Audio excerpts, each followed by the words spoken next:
মির্চির বিশেষ নিবেদন Times of পুরাণ।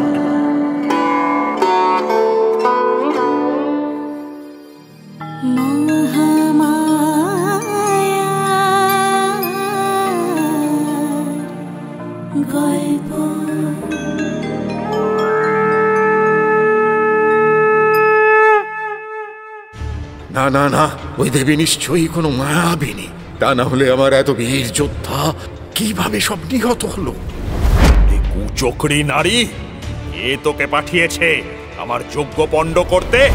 ওই যে দেবীর বাহন সিংহকে আক্রমণ করতে ছুটে যাচ্ছে ওই বিরাট মহিষ। সর্বেশ্বরী জগদীশ্বরীকে চিনতে পারছো না? মহিষাসুরের এত স্পর্ধা! এইবার তো তার মৃত্যু আসন্ন। কোনো অসুরের সঙ্গে প্রেমালাপের প্রয়োজন আমার নেই। এই মুহূর্তে দূর হয়ে যাও। শুনছেন দেবী ভাগবত মহাপুরাণ অবলম্বনে মহামায়ার গল্প। আজ শুনবেন মহিষাসুর বধ। প্রভু, আমি দেবী দুর্গার মহিষাসুর বধের কাহিনী শুনতে চাই। আপনি দয়া করে সবিস্তারে বলুন, কে এই মহিষাসুর? কি করে তার এত ক্ষমতা হলো যে স্বয়ং আদি শক্তি তাকে সংহার করতে এলেন? শোনো পরশুরাম, তোমাকে মহিষাসুরের কাহিনী বলি। নারীকে অসম্মান করার ফল যে কি ভয়ানক হতে পারে এই কাহিনী তা বুঝিয়ে দেয়। তুমি কি জানো, এই মহিষাসুর সে ছিল স্বর্গের মহারানী শচীর এক অবৈধ সন্তান। সে কি প্রভু? এ কিভাবে সম্ভব? শোনো তবে। ইন্দ্র আর শচী তখন ঐরাবতের পিঠে চড়ে দক্ষিণ ভারতের অরণ্যে প্রমোদ ভ্রমণে বেরিয়েছিলেন। বিন্ধ্য পর্বতের কাছে নর্মদা নদীর তীরে একদিন তাঁরা বেড়াচ্ছেন। এমন সময় তাঁদের চোখে পড়ল এক কৃষ্ণবর্ণা স্থূল দেহের নারী নর্মদা নদীতে স্নান করে বনের পথ দিয়ে হেঁটে চলেছেন। ইন্দ্র আর শচী তখন সোমরস পানে মত্ত। শালীনতা, সভ্যতা, ভদ্রতা ভুলে গিয়ে তারা সেই নারীটিকে নিয়ে রঙ্গরসিকতায় মেতে উঠলেন। ওই দেখুন মহারাজ, কে যাচ্ছে! আহা, মরি মরি কি রূপ! এমন সুন্দরী তো স্বর্গলোকেও নেই, তাই না? তা যা বলেছ দেবী। যেমন ঘন অন্ধকারের মতো গায়ের রং, তেমনি বিশাল পর্বতের মতো চেহারা। এই মানুষ? না না না না, এ মনে হয় কোনো মহিষী। সাবধান দেবরাজ, আমি আপনাদের সখী নই। আমার সঙ্গে এইভাবে কথা বলবেন না। কেন? যদি বলি কি করবে তুমি?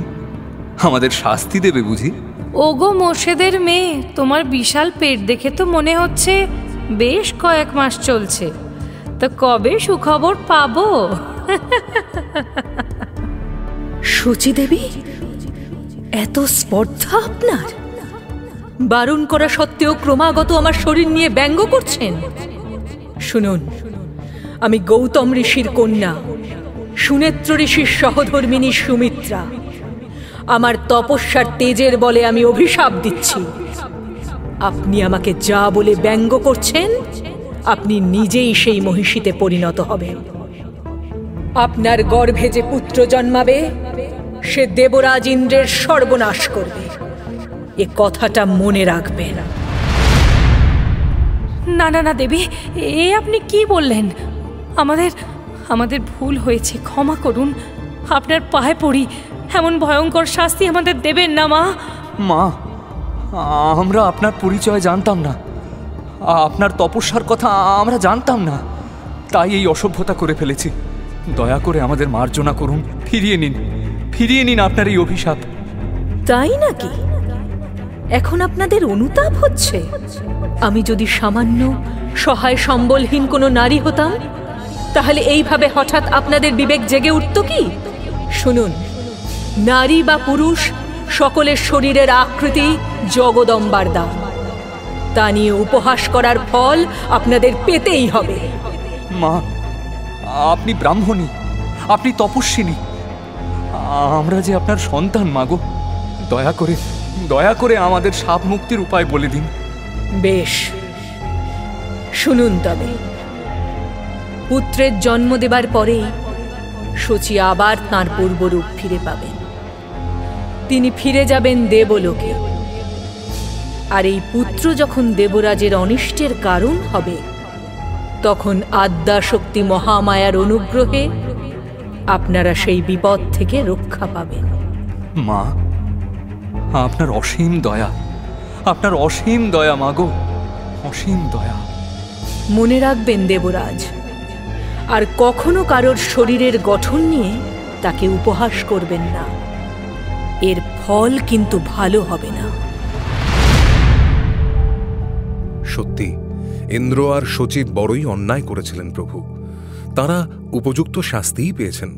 তারপর কি হলো দয়া করে বলুন প্রভু। কিছুক্ষণের মধ্যেই শচী এক বিরাট মহিষীতে পরিণত হয়ে জঙ্গলের মধ্যে প্রবেশ করলেন।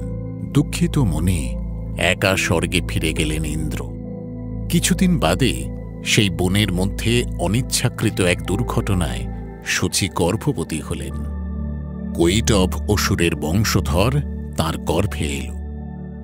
সেই পুত্রের জন্মের পর তাকে অরণ্যবাসী দৈত্যদের গুরু শুক্রাচার্যের আশ্রমের দ্বারে ফেলে রেখে স্বর্গে ফিরে গেলেন শচী। শচীর এই সন্তানটি কি মহিষাসুর প্রভু? শৈশবে কে রক্ষা করল তাকে? হ্যাঁ, সেই হল মহিষাসুর। অসুরগুরু শুক্রাচার্য শিশুটিকে কুড়িয়ে নিয়ে এসে বড় করতে লাগলেন। তার শিষ্যরা জানল শিশুটি অনাথ।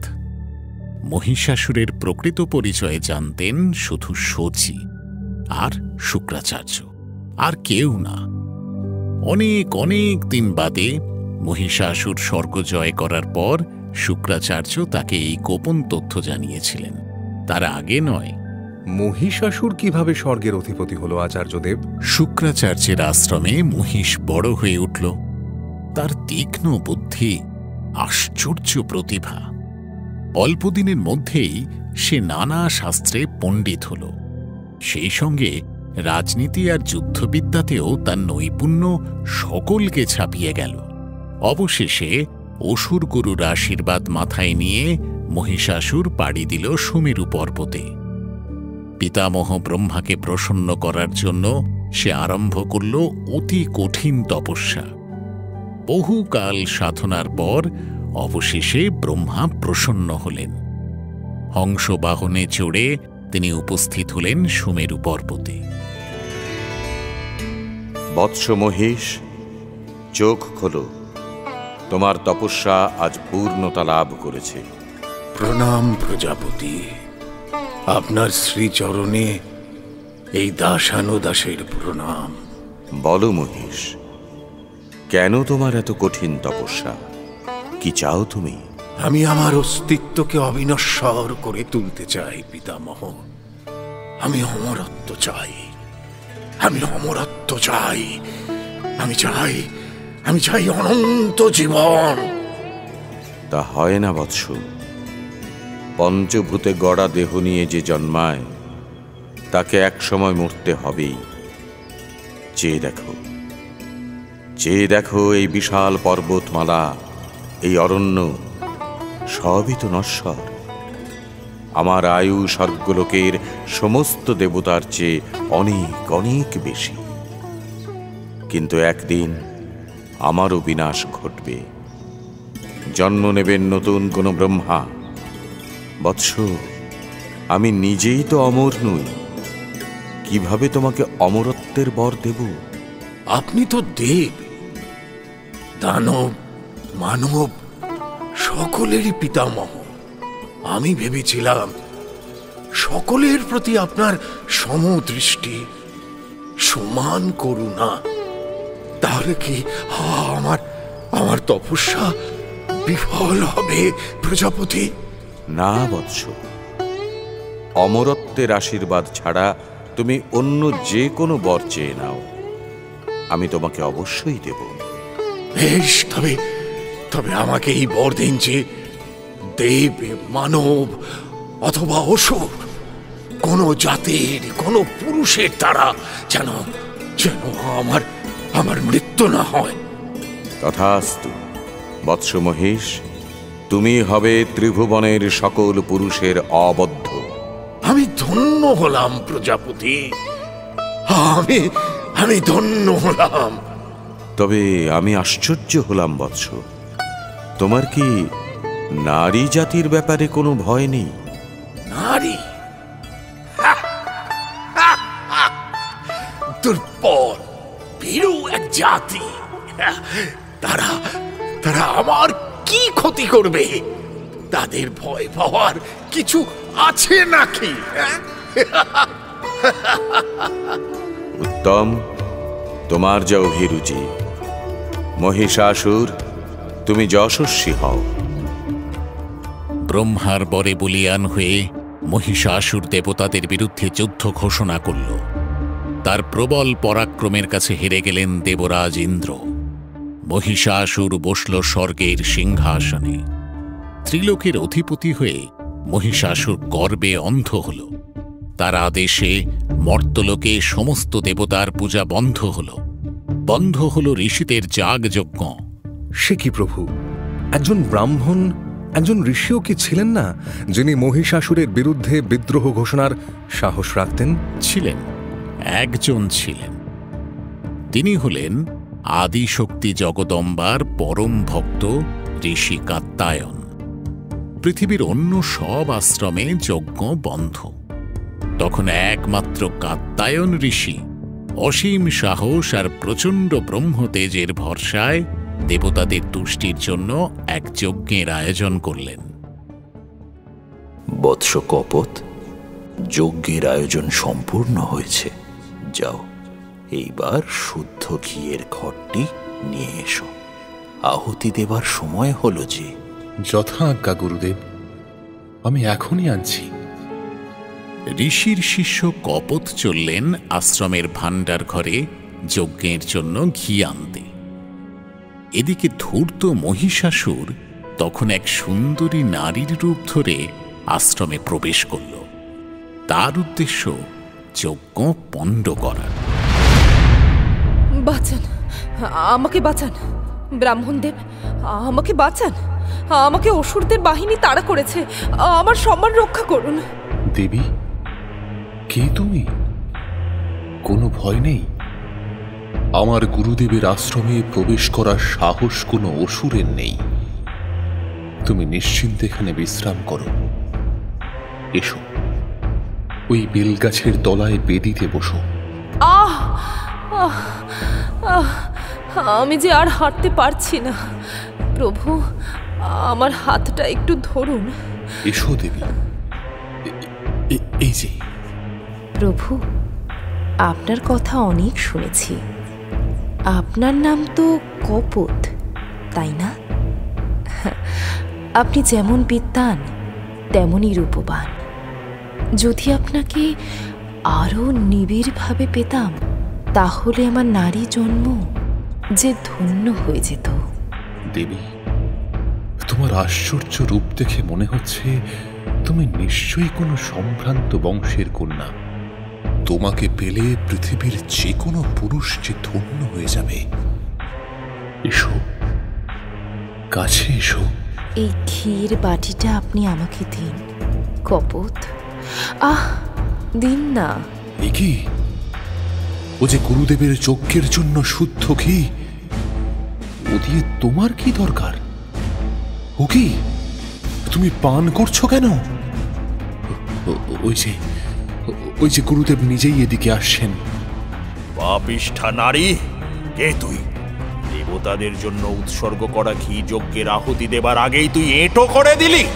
ছি ছি! আর কপত, তোমার একই দুর্বুদ্ধি। নারীর মায়ায় পড়ে তুমি নিজের ধর্ম ভুলে গেলে। ধিক্কার, তোমাকে ধিক্কার দি। গুরুদেব, আমাকে ক্ষমা করুন গুরুদেব। আমি বুঝতে পারিনি ও এমনটা করবে। এই কুচক্রী নারী, কে তোকে পাঠিয়েছে আমার যজ্ঞ পণ্ড করতে? বল শিগগির, কি তোর পরিচয় বল। ওহে মুনি, তোমার দিব্য দৃষ্টি কি এতই দুর্বল হয়ে গেছে? সর্বেশ্বরী জগদীশ্বরীকে চিনতে পারছো না? আমি যে ব্রহ্মা, বিষ্ণু, শিব এই 3 প্রধান দেবতাকেও ভয় করি না। আমার কাছে তাদের ক্ষমতাও তুচ্ছ। চুপ কর! শুধু দামি বস্ত্র আর অলংকার পরে বড় বড় কথা বললেই তুই জগদীশ্বরী হয়ে যাবি? জগদীশ্বরী হলেন আমার মা, মা দুর্গা। কে তুই? দাঁড়া, এই কমণ্ডলুর জল দিয়ে এখনই তোর মায়া ঘুচিয়ে দিচ্ছি। এ কি মহিষাসুর, তুমি কেন করলে এমন? আমার সঙ্গে এমন ছলনা কেন করলে? ছি ছি ছি ছি, ঠিক আমাকে। পাপিষ্ঠ মহিষাসুর, নারীর রূপ ধরে তুই আমাদের ঠকালি, আমার যজ্ঞ পণ্ড করলি। শুনে রাখ, তোর দিন ফুরিয়েছে। নারীর হাতেই তোর মরণ হবে। তাই নাকি? নারীরা তো এমনিতেই দুর্বল। এবার তাদের একজন কিনা আমাকে বধ করবে। কে সেই নারী? কে সেই নারী? কার এত ক্ষমতা? তিনি আমার মা, তিনি জগতের মা, তিনি আদি শক্তি, পরমা প্রকৃতি, দেবী দুর্গা। দুর্গা? এসে কবে কোন বংশে জন্মালো সেই দুর্গা? কে তার স্বামী? সংসারের সমস্ত শক্তির উৎস। তার জন্ম নেই, মৃত্যু নেই, তিনি অনাদি অনন্ত। যখনই জগতে ধর্মের গ্লানি হয়, অধর্মের উত্থান ঘটে, তখনই মা ফিরে ফিরে আসেন। আর তার স্বামীর কথা জানতে চাইছিস? তিনি যে একাধারে নারী আবার পুরুষ। ইচ্ছাময়ী মা যখন যেমন ইচ্ছা রূপ ধরেন। সে তো আমিও পারি। এইমাত্র কি দেখলেন? হ্যাঁ, কি দেখলেন? মূর্খ, তুই নারীর ছদ্মবেশ ধরেছিলি কামের তাড়নায়, আর আমার মা যে কামের ঊর্ধ্বে। দেবাদিদেব শিব যখন কামদেবকে ভস্ম করে দিয়েছিলেন, তখন এই দুর্গার অবতার মূর্তি পার্বতী কঠোর তপস্যায় তার মন জয় করেছিলেন। আবার বৃন্দাবনে মা বিরাজ করেন কৃষ্ণ রূপে। গোপীদের সঙ্গে তার যে প্রেমের লীলা, তার মধ্যে পার্থিব কামের কোনো গন্ধ নেই। আমার মা কখনো ললিতা কামেশ্বরী, কখনো শ্রী মদন মোহন। তাই নাকি? খুব যে বড় বড় কথা বলছেন। কোথায় কোথায় আপনার মা? কোথায়? দেখাতে পারেন? দেখবি? আমার মাকে দেখবি? বেশ, তাহলে এই বেল গাছের নিচে পদ্মাসনে বস। এক মনে ডাক দেবী দুর্গাকে। দেখ, মা যদি দয়া করে তোকে দেখা দেন। কৌতূহলের বশে মহিষাসুর সেই বেল গাছের নিচে ধ্যানে বসল। লীলাময়ী মা দেখা দিলেন। তার চোখের সামনে ফুটে উঠল এক জ্যোতির্বলয়। তার মাঝে দেখা দিল বিশাল উজ্জ্বল 3টি চোখ, দেবীর ত্রিনয়ন। দেবী? কে তুমি? মহিষাসুর, আমি তোমার মৃত্যু, আমি তোমার মুক্তি। দেবী, তোমার যদি এতই শক্তি, তাহলে আমার ইচ্ছা পূরণের ক্ষমতা কি তোমার আছে? আমি চাই যোগ্য ভাগ, দেবতাদের সমান পূজা আমি পেতে চাই। হ্যাঁ, আমি পেতে চাই। অসুররাজ, যজ্ঞভাগ সমস্ত দেবতাদের মধ্যে ভাগ করা হয়ে গেছে। জোর করে তুমি তার অধিকার পাবে না। তবে আমি তোমাকে বর দিচ্ছি, তুমি চিরকাল আমার চরণ সংলগ্ন হয়ে থাকবে।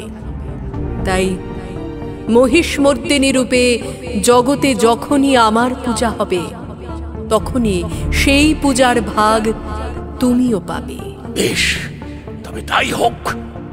তোমার আর আমার দেখা হবে যুদ্ধক্ষেত্রে। অসুররাজ, তোমার মোক্ষ লাভের পথ সুগম হোক। নিজের ভবিষ্যতের কথা উপলব্ধি করে মহিষাসুর ফিরে গেল অসুরপুরীতে। মায়ের আবির্ভাব এবার আসন্ন। বৈকুণ্ঠ লোকে ব্রহ্মা, বিষ্ণু আর রুদ্র তখন নিজেদের মধ্যে সেই নিয়েই আলোচনায় মগ্ন। মহিষাসুরের অসভ্যতা ক্রমেই বেড়ে চলেছে প্রজাপতি। আপনার আশীর্বাদ পাওয়ার দম্ভে সে এখন ত্রিদেবকেও তুচ্ছ করছে, অসম্মান করছে।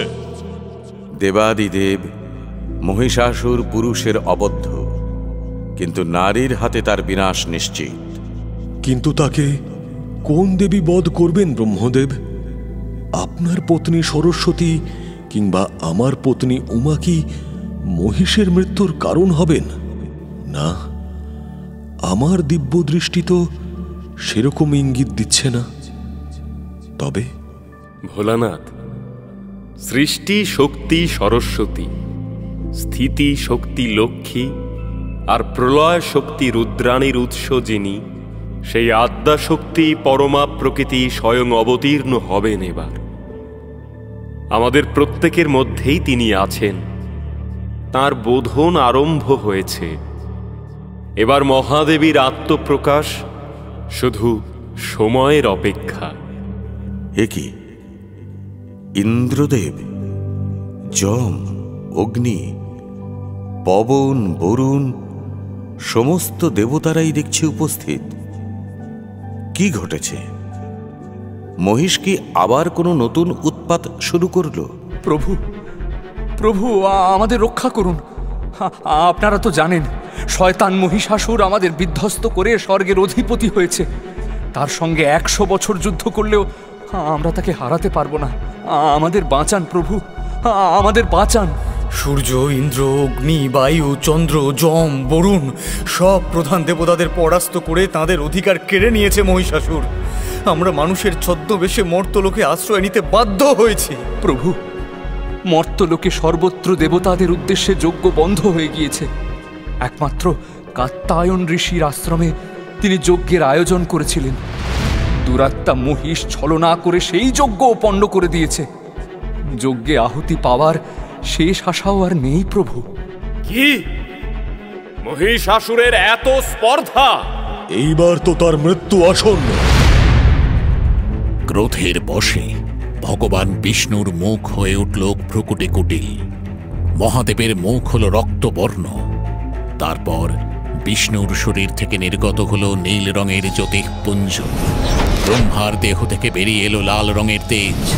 শিবের শরীর থেকে বেরিয়ে এলো শ্বেত শুভ্র জ্যোতি। ইন্দ্র ও অন্য সমস্ত দেবতাদের দেহ থেকেও তেজ নির্গত হল। সেই সমস্ত তেজ একত্রিত হয়ে এক বিরাট বিশাল অগ্নিপিণ্ডের রূপ নিল। সে যেন এক জ্বলন্ত পর্বত। তারপর সেই সম্মিলিত তেজ থেকে আবির্ভূত হলেন সর্বাঙ্গ সুন্দরী দেবী মহালক্ষ্মী। তিনি কাত্যায়নী, তিনি চণ্ডিকা, তিনি মা দুর্গা। জয় দেবী দুর্গার জয়, জয় দেবী দুর্গার জয়। প্রভু, কোন কোন দেবতার তেজে মায়ের কোন কোন অঙ্গ গঠিত হলো দয়া করে বলুন। শিবের তেজে গঠিত হল দেবীর মুখমণ্ডল, যমের তেজে তার চুল, বিষ্ণুর তেজে অনন্ত বাহু, চন্দ্রের তেজে স্তন, ইন্দ্রের তেজে শরীরের মধ্যভাগ, বরুণের তেজে জঙ্ঘা ও উরু, পৃথিবীর তেজে নিতম্ব, আর প্রজাপতি ব্রহ্মার তেজে তার পদযুগল নির্মিত হল। সূর্যের তেজে গঠিত হল তার পায়ের আঙুল, অষ্টবসুর তেজে গড়ে উঠল হাতের আঙুল, কুবেরের তেজে নাক, প্রজাপতির তেজে দন্ত, অগ্নির তেজে 3টি চোখ, সন্ধ্যার তেজে ভুরু, আর পবনের তেজে দেবীর কান গড়ে উঠল। এইভাবে সমস্ত দেবতার অন্তরে মহাশক্তির যে তেজ প্রচ্ছন্ন ছিল, তাই একসঙ্গে প্রকট হয়ে আবির্ভূত হলেন পরম মঙ্গলময়ী দেবী মা দুর্গা। তারপর দেবতারা কি তাকে যুদ্ধের সাজে সাজিয়ে দিলেন? অবশ্যই।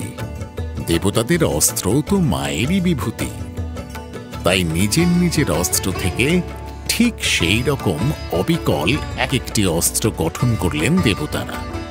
তারপর তারা সেই সব উপহার তুলে দিলেন জগদম্বার হাতে। মাকে কে কি উপহার দিলেন প্রভু? দেবাদিদেব শঙ্কর দিলেন ত্রিশূল, বিষ্ণু দিলেন সুদর্শন চক্র, ইন্দ্র দিলেন বজ্র আর ঐরাবতীর গলার ঘণ্টা, বরুণ দিলেন শঙ্খ, অগ্নি দিলেন শক্তি, আর পবনদেব দিলেন ধনুর্বাণ, যম দিলেন কালদণ্ড, জল দেবতা দিলেন নাগপাশ, আর প্রজাপতি ব্রহ্মা দিলেন অক্ষমালা ও কমণ্ডলু। বিশ্বকর্মা মাকে দিলেন কুঠার আর অভেদ্য বর্ম। সূর্যদেব মায়ের প্রতিটি রোমকূপে ঠেলে দিলেন নিজের তেজ। মা হলেন পরম জ্যোতির্ময়ী। আর মায়ের বস্ত্র, মায়ের অলঙ্কার?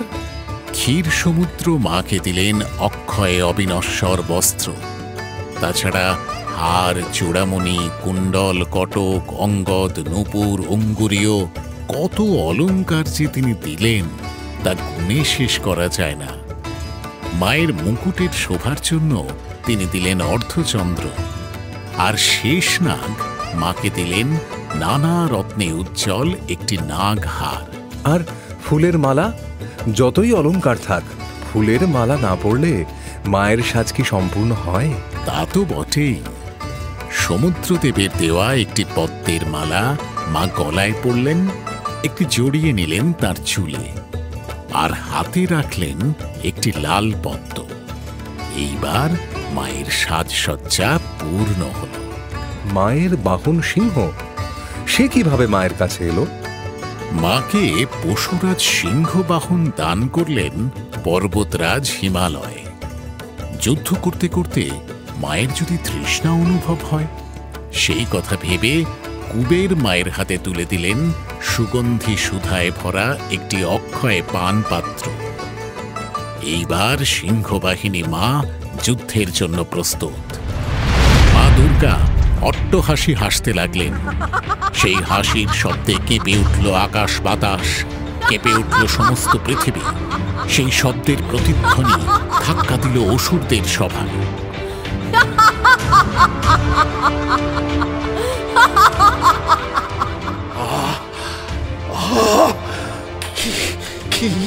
এসব কি? কার এমন অট্টহাসি? অসুররাজ, এক জ্যোতির্ময়ী দেবীর আবির্ভাব ঘটেছে।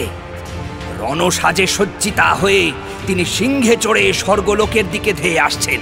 ওটে দেবতারা কিনা শেষ পর্যন্ত এক সামান্য নারীকে যুদ্ধে পাঠিয়েছে। চিক্ষুর, চামর, আমার সমস্ত সেনাপতিদের ডেকে আনো। সেই নারীর দম্ভ শেষ না করে আমার শান্তি নেই, আমার শান্তি নেই। প্রভু, মহিষাসুর মুখে আস্ফালন করল বটে, কিন্তু মনে মনে সে ভীষণ ভয় পেয়েছিল, তাই না? তা না হলে যে নারীকে সে তুচ্ছ করছে, সামান্য ভাবছে, তার বিরুদ্ধে এত যুদ্ধের আয়োজন তো সে করত না।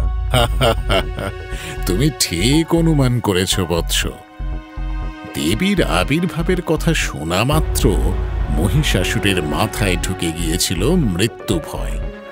তাই তো এত সৈন্য সজ্জা, আত্মরক্ষার এত চেষ্টা। অসুরেরা কিভাবে সৈন্য সাজালো প্রভু? আমার যে খুব কৌতূহল হচ্ছে জানতে।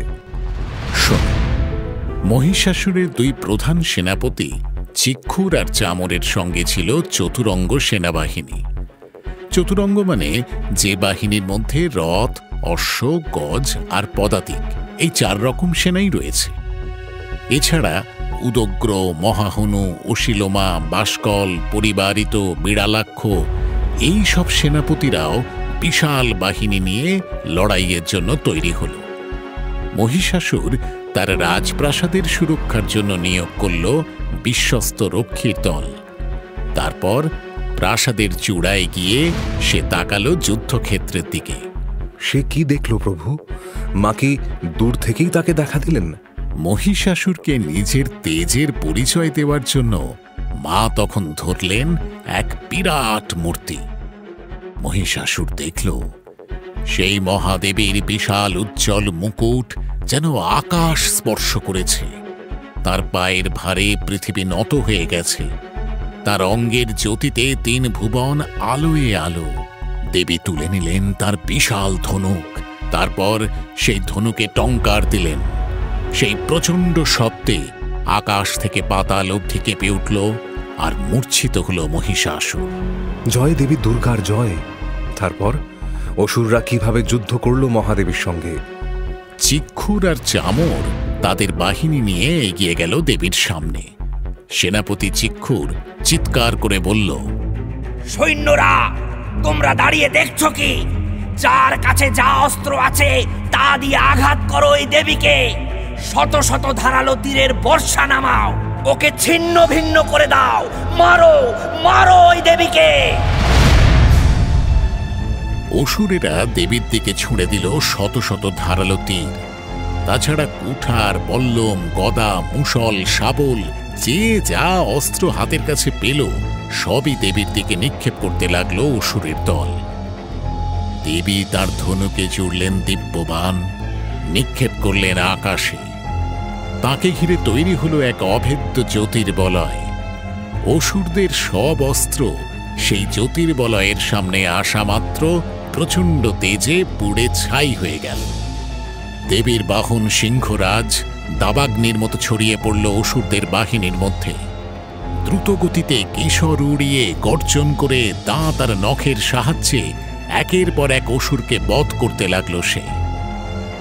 এদিকে দেবীর নিঃশ্বাস থেকে বেরিয়ে এলো অজস্র সেনাবাহিনী। মায়ের শক্তিতে পুষ্ট হয়ে তারাও খড়গ, কুঠার, তীর ইত্যাদি নানা অস্ত্রে অসুরদের একেবারে ছিন্ন ভিন্ন করে দিতে লাগলো। দেবীর সঙ্গে লড়বে এমন সাধ্য কার? একেবারেই তাই। কিছুক্ষণের মধ্যেই যুদ্ধক্ষেত্রে রক্তের নদী বয়ে গেল। ভাঙা রথ, হাতি, ঘোড়া আর অসুরদের ছিন্ন ভিন্ন মৃতদেহে ছেয়ে গেল সেই ভূমি। একরাশ শুকনো ঘাসকে তীব্র আগুন যেমন মুহূর্তের মধ্যে পুড়িয়ে ছাই করে ফেলে, দেবী দুর্গার তেজের সামনে মহিষাসুরের সেনাবাহিনীর ঠিক সেই অবস্থা হল। তখন অসুর রাজের সেনাপতিরা কি করল প্রভু?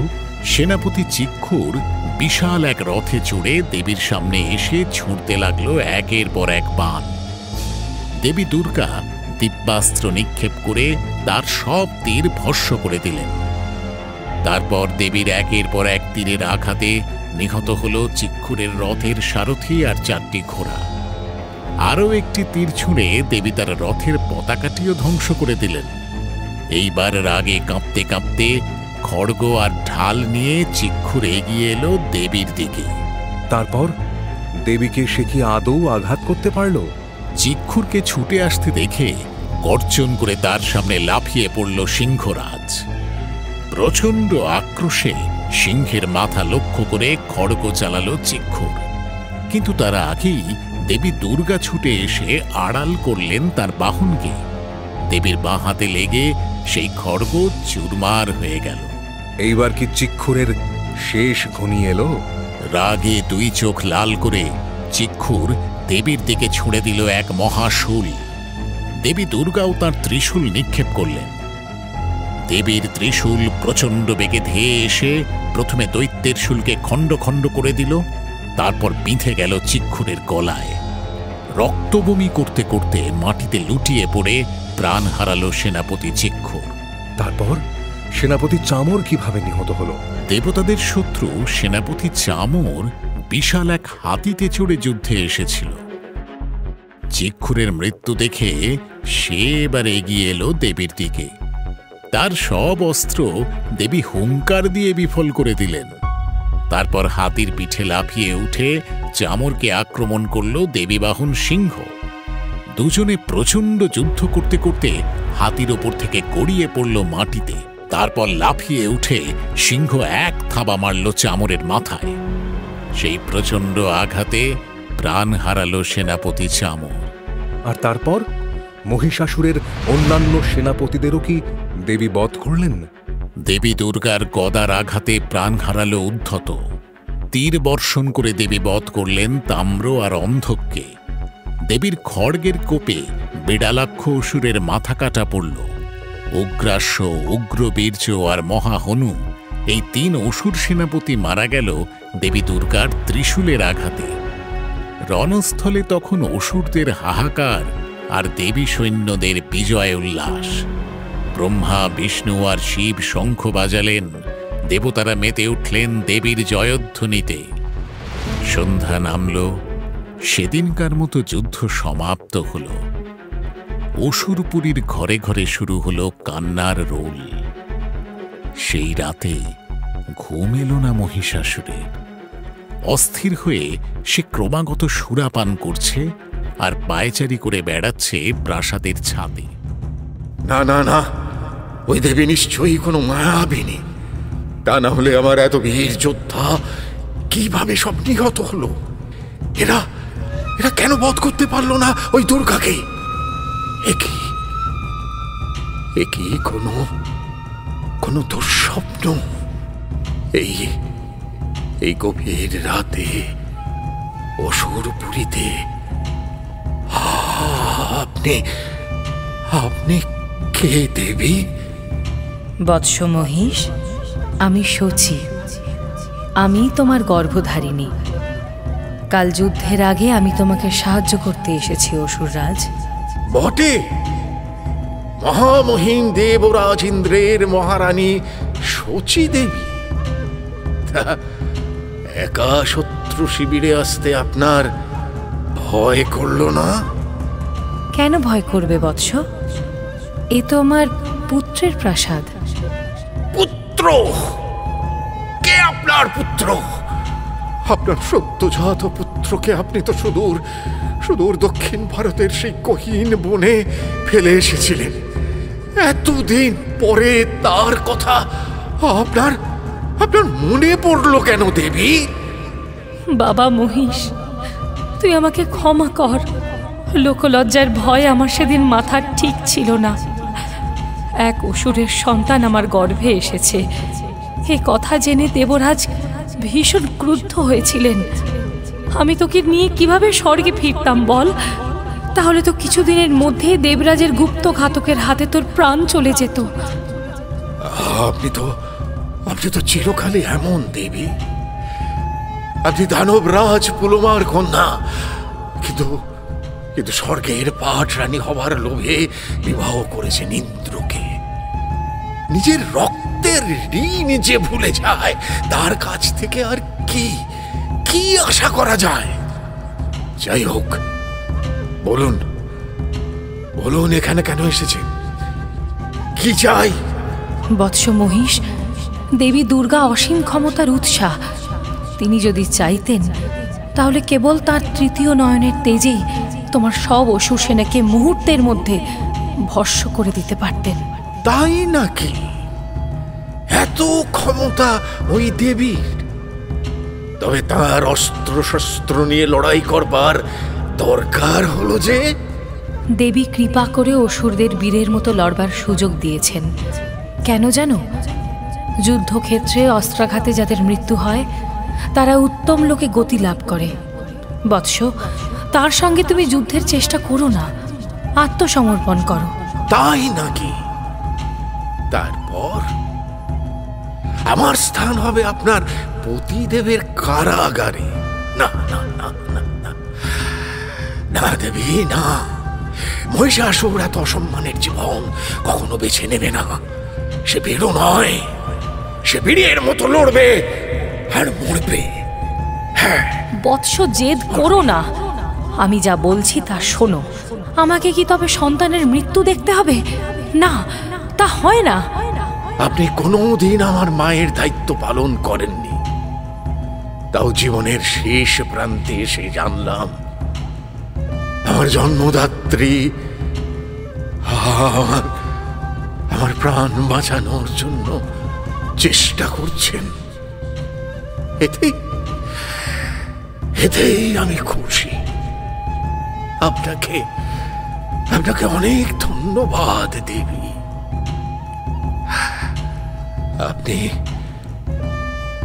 আপনি এখন আসতে পারেন। চোখের জল ফেলতে ফেলতে শচীদেবী ফিরে গেলেন। ভোর হল। দেবী পক্ষ আর অসুর পক্ষ যুদ্ধের জন্য প্রস্তুত হল। মহিষাসুর তার বিরাট পশু মূর্তিতে ধেয়ে গেল রণক্ষেত্রে, শুরু করল তাণ্ডব। তার সেই রুদ্র মূর্তি দেখে মেঘের আড়ালে আশঙ্কায় কেঁপে উঠলেন দেবরাজ। ভগবান বিষ্ণুকে তিনি বললেন, ওই দেখুন প্রভু, ওই দেখুন, দুরাত্মা মহিষাসুর এক বিরাট মহিষের রূপ ধরেছে। সে দেবীর সৈন্যদের শিং আর খুরের আঘাতে বিধ্বস্ত করে দিচ্ছে। ওই যে তার লেজের আঘাতে এদিক ওদিক ছিটকে পড়ছে দেবীর অনুচরেরা। দেখুন প্রভু, ওই যে দেবীর বাহন সিংহকে আক্রমণ করতে ছুটে যাচ্ছে ওই বিরাট মহিষ।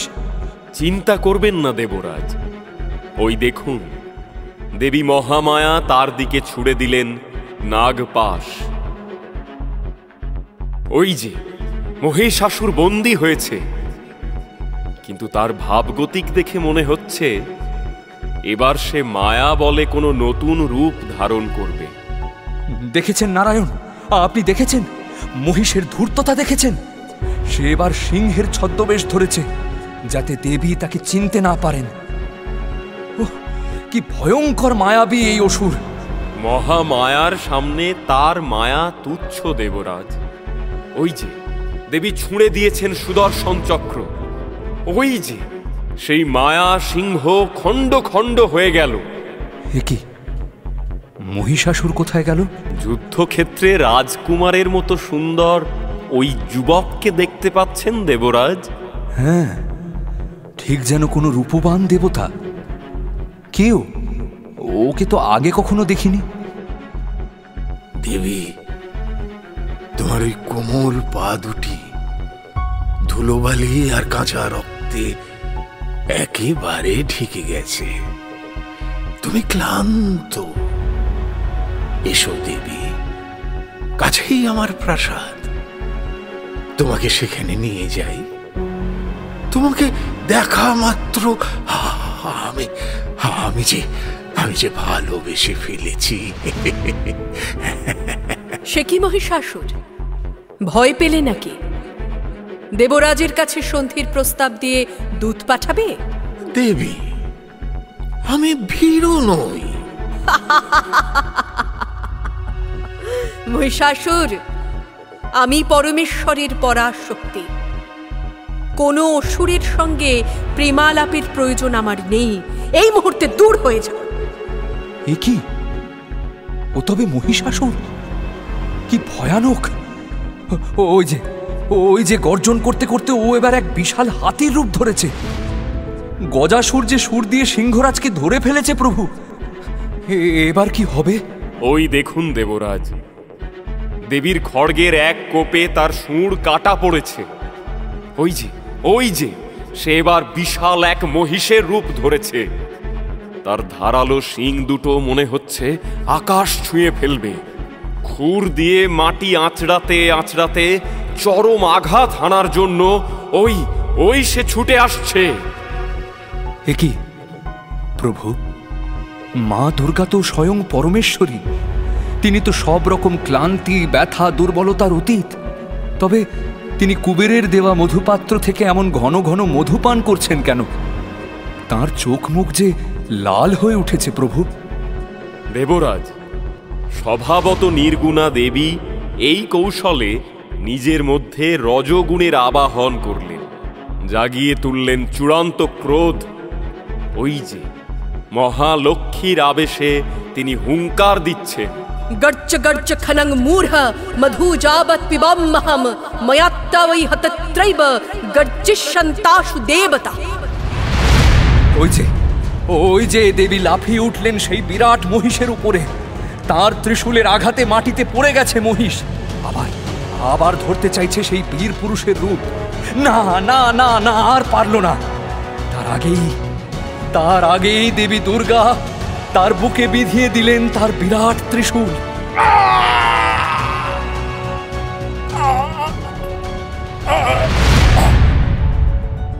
যে দেখো দেবরাজ, তোমার পরম শত্রু এতদিনে মুক্তি পেল। ওই যে দেবীর খড়গের আঘাতে তার মুন্ড ছিটকে পড়েছে।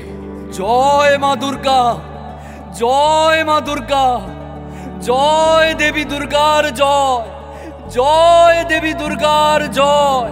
দেবরাজ, দেবী শচী হঠাৎ মূর্ছা গেছেন। আপনি একবার আসবেন কি প্রভু?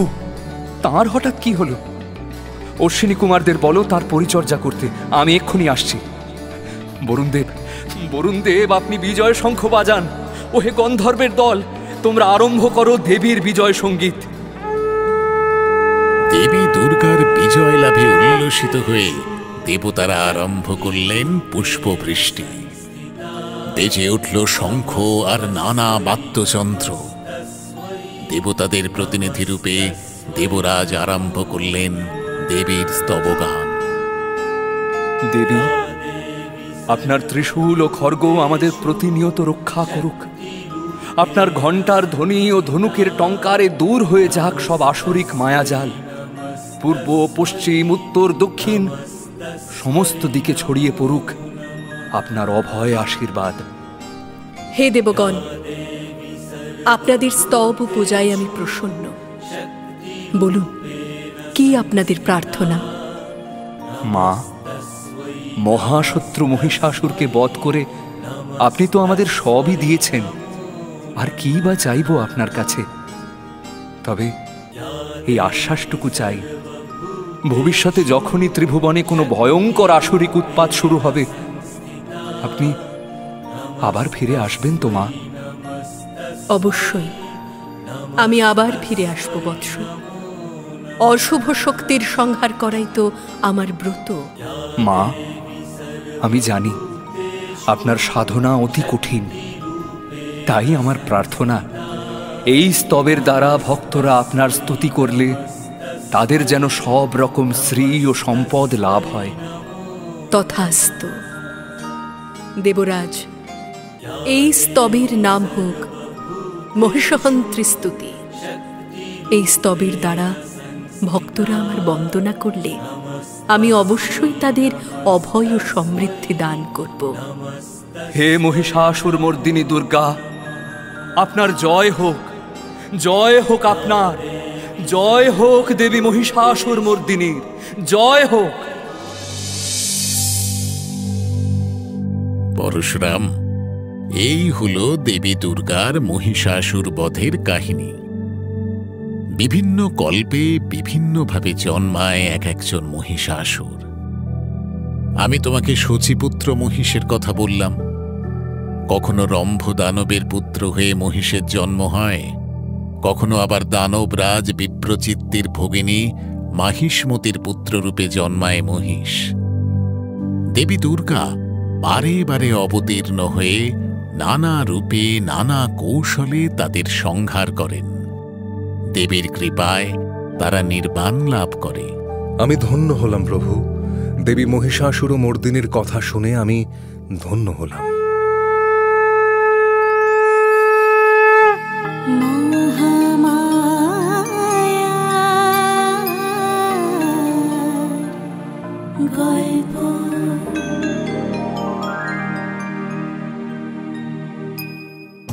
ঋষি দুর্বাসার অভিশাপে স্বর্গ থেকে বিদায় নিলেন দেবী লক্ষ্মী। তখন নারায়ণের পরামর্শে দেবতা আর অসুরেরা একসঙ্গে শুরু করলেন সমুদ্র মন্থন। কি কি রত্ন উঠে এলো সমুদ্র থেকে, কিভাবে আবার আবির্ভূত হলেন দেবী কমলা, উত্তর নিয়ে ফিরে আসব পরের পর্বে।